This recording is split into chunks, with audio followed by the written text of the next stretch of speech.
Hello, middle school boys, RY and J. Welcome to week number, I lost count, but we are enjoying a Middos Monday today. Please make sure to sign your behavior charts. If you're in 7th grade, if you're in 8th grade, do what your Rebbe asked. We also want to remind you that there is a Gemara test coming up on Thursday, which includes Milim and Havana stuff. So make sure you're reviewing your Quizlet each night and doing Chazara, doing CCP. To encourage to do a great job on the test. So we wanted to start today with a Middos Monday, and today's Midah is going to be things are challenging, and we want to work on our perseverance. We want to work on making sure we're still trying our best, even though sometimes it can get really, really difficult.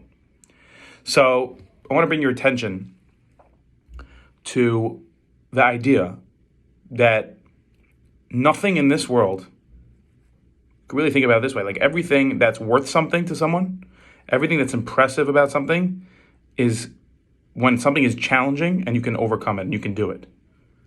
That's why we look at professional athletes.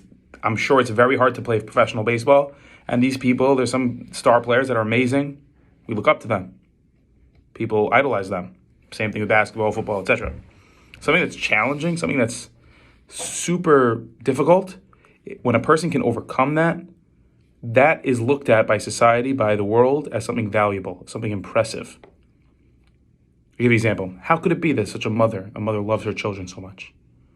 And we always say that a mother's love for their child is, you cannot even understand it. As you guys as kids, as 7th graders, you can't understand how a mother, parents, but a mother specifically feels about her child. Just an example, there was once a story in the news that a lady, her child got stuck under a car, and she was able to lift the car up with somehow magical strength and be able to, get the child unstuck from under the car. How could it be that a parent loves a child to this degree, that they could, express some supernatural power? And I want to argue to you, I want to suggest possibly, that the reason that a child means this much to the mother was obviously because Hashem put it into the nature of the world, that a parent loves their child unconditionally. And this way, we as Klal Yisrael, being Hashem's children, can understand a little bit when you become parents in Mirz Hashem. You can understand how Hashem feels about us, is the way that you feel about your own children. That we understand the love that Hashem has for us because we love our own children. But it also is, in my opinion, because having a baby is very challenging. If you've had a parent that has been pregnant, or you know a sibling who's been pregnant, or you know a friend, family, friends, pregnancy is very challenging for ladies. Complications, nausea, sicknesses, things like that, constant doctor's appointments, aches and pains, sleepless nights. You're too young to know everything about pregnancy, but I'm telling you right now, if you ask your parents, ask your mother, it's challenging. It's very challenging. 9 months of, some might say, agony, pain. And the worst part, most painful parts are that I would argue is the actual Leida itself. Giving birth is a very, very challenging moment.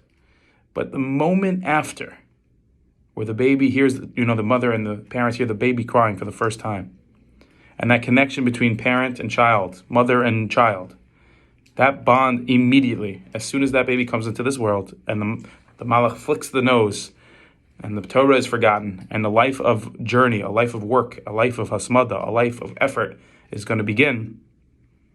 There is nothing stronger than that bond between a child and a parent at that moment. And I think Hashem wanted to give us a way to understand that things that are difficult or challenging are always the most powerful things that we can have. I think about it in your own life. I'm sure and I'm positive that if you've worked really hard for a certain test or a certain subject and did well, that particular grade meant a lot more to you than if you just copied answers to someone else and got 100. The 100 that you got, or the 90 or the A that you got in the class, that you got from striving to work hard and to impress and to make your parents happy, that 90 meant a lot more to you than a 90 that you received from maybe getting the answers from somebody else. When a person works hard, when a person strives, that's when it's meaningful. And the midah of this week is to, though it might be challenging to change, though it might be challenging to get rid of old habits, nothing in the world is worth anything without a fight. The things that are worth the most are the things that are worth fighting for. Remember that Rocky quote. You could look it up. Life can punch at you, and you need to be able to get up and fight back, or else it'll keep punching and keep you down on your knees. We see this by all our tzaddikim. We see this by all the people in Tanakh. They always have challenges. Avram Avinu, Yitzchak, Yaakov, you could go through all the challenges of their lives. Yosef, go down the list. Everyone had challenges. There's no such thing as a person without challenges. What made these people great?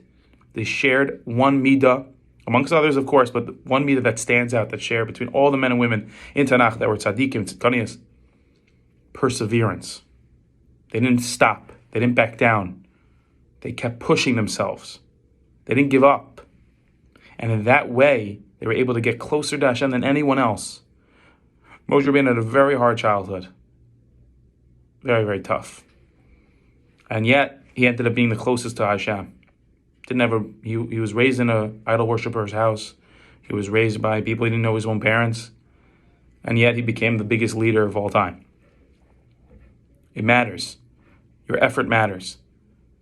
Rabbi Bernstein wrote on the bottom with Mr. Glicksman, what happens if there's a role play that you have a situation where you know that you struggle in and it's hard to change, and recently you had said something you shouldn't have. A child in class gave an answer, one of your friends or a classmate gave an answer that you didn't like, and you said something you shouldn't have. It's hard. Excuse me. It's hard to change. It's hard to be better. What can you do to think about? What can you do to be better next time? How can I stop myself from saying that thing that I shouldn't have said? If someone's bothering me behind me, do I scream out in the middle of class, he's singing, he's bothering me? Is there a way I can change, a way I can do better if somebody's doing something I don't like, then yelling, screaming, telling on them?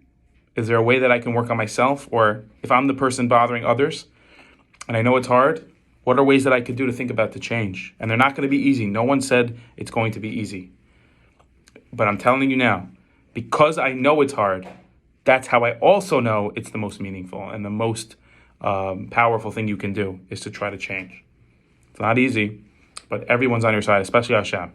We learned from Bilam, if a person wants something so bad, like the curse of Jews, for example, if somebody wants something so bad, Hashem will help that person get there. Even if it's good or even if it's bad, but especially if it's good. So have in mind to change, have in mind to be better, and it will come as easy as you want it to come. And HaKadosh Baruch Hu should give us the strength that even though it might be challenging at times, we get divine assistance, and it'll be he'll take the weight off our shoulders, so to speak, and meet us halfway. All right, guys, I'll see you tomorrow.